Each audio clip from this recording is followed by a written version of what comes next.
Sa pangunguna naman ng Department of Labor and Employment o DOLE, sabay-sabay na umarangkada sa San Jose del Monte, Bulacan ang libo-libong trabaho na inialok o binuksan, murang bilihin sa kadiwa ng Pangulo at mga ayuda bilang pagdiriwang sa Labor Day ngayong araw.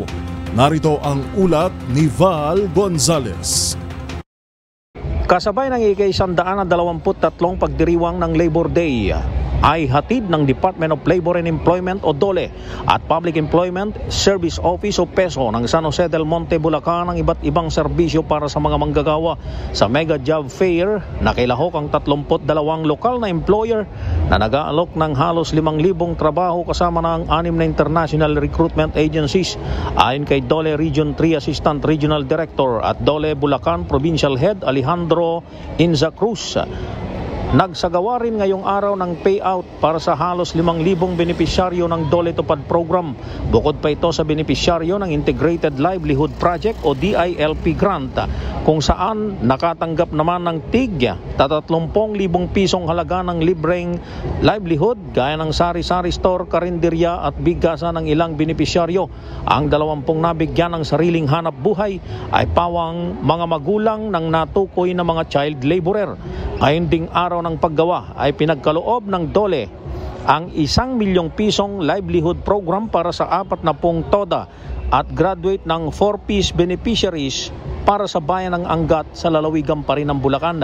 Kabilang din sa hatid sa mga manggagawa ang kadiwa ng Pangulo kung saan makakabili ng murang produktong agrikultura. Paliwanag ni Perf Tagalog, ang head ng Public Employment Service Office. Bahagi ito ng pakikiisa at pagpapahalaga ng San Jose del Monte City Government sa mga manggagawa. Pagtupad lamang anay ito sa layunin ng City Government na kailangang ang lahat ay mabigyan ng pagkakataong kumita at magkaroon ng trabaho.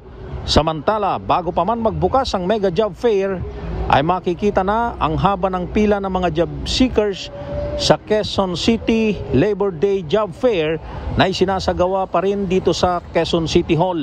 Humigit kumulang 11,000 mga trabaho ang naghihintay para sa mga aplikante sa lungsod.